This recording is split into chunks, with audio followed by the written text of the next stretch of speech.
The Three Little Pigs by James Marshall.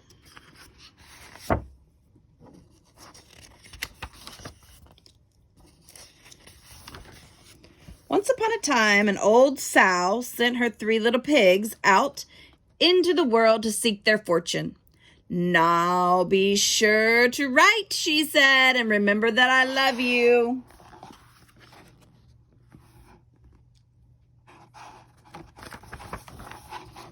The first little pig met a man with a load of straw. "I know," said the little pig. "I'll buy your straw and build a house." "That's not a good idea," said the man. "Mind your own business, thank you," said the little pig. He bought the straw and set about building a house. It took him no time at all.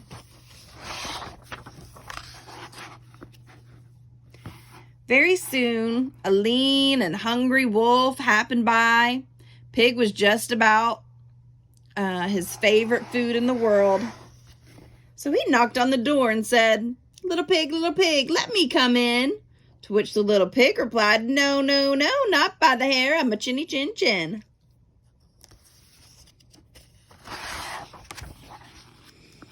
This annoyed the wolf to no end, and he said, "Then I'll huff and I'll puff and I'll blow your house in." "Go right ahead," said the little pig. So the wolf huffed and he puffed and he blew the house in. And he gobbled up the little pig. The second little pig met a man with a load of sticks. "I've got it," said the little pig. "I'll buy those sticks and build a house." "I'd think twice about that," said the man. "Oh, pooh," said the little pig. "What would you know?" And he bought the sticks and went to work building a house. "Very pretty," he said. No sooner had the little pig settled into his pretty house than the wolf happened by. He was still hungry, and he said, little pig, let me come in." To which the little pig replied, "No, no, no, not by the hair of my chinny chin chin."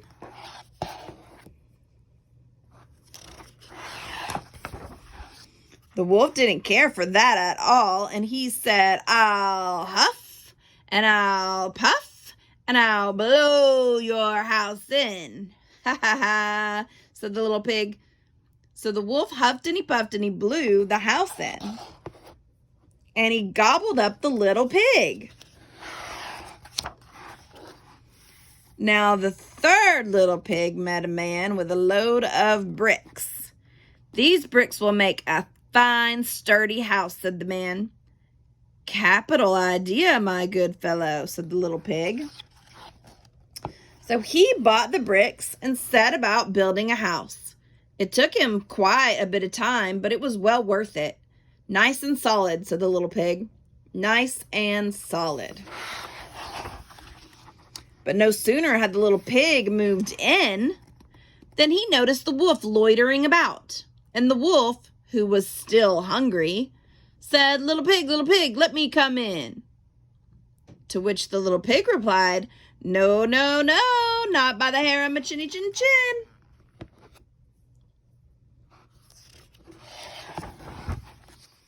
Well, the wolf had heard that before, and he said, "Then I'll huff and I'll puff and I'll blow your house in." "Oh, don't do that," said the little pig. But the wolf huffed and he puffed and he huffed and he puffed until he was quite blue in the face. The house stood firm. "I'll try another approach," muttered the wolf. And he put on his most dazzling smile. "Little pig, I was only teasing," he said. "By the way, I hear tell that Farmer Jones has the most scrumptious turnips. Shall we go pick a few?" "Oh, I'm much too busy now," said the little pig. "What about tomorrow morning?"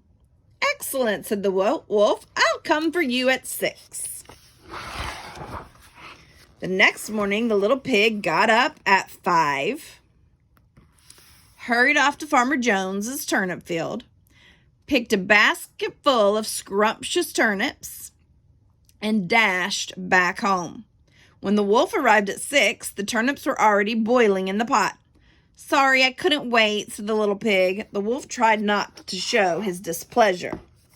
"No harm done," he said. "By the way, there's a lovely apple tree down in Merry Meadow. Shall we go help ourselves to a few apples?"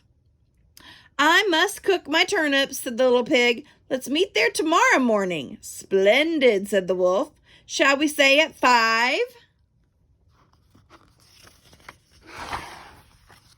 The next morning, the little pig was up at 4 and went off for the apples. It took longer than he expected to reach Merry Meadow, and while busy gathering apples in the highest tree, he saw the wolf approaching. "Do try one of these," he called down, throwing an apple as far as he could. When the wolf chased after the apple, the little pig shimmied down the tree and made it safely home. The next day, the wolf came again. Really, he was quite put out. "There's a fair today on Hog Hill," he said. "Would you care to go?"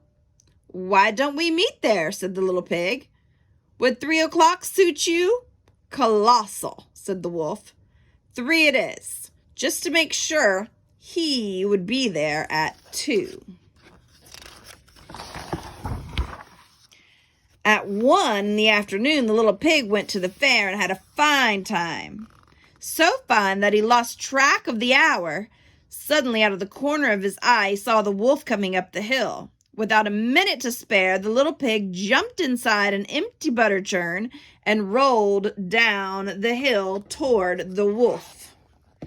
Well, the wolf was so scared, he ran all the way home.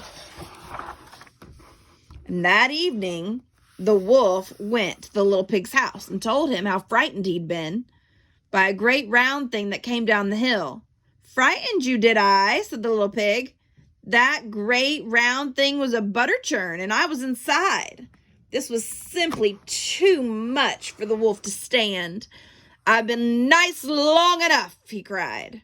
"I'm going to eat you up right now." And he climbed onto the roof.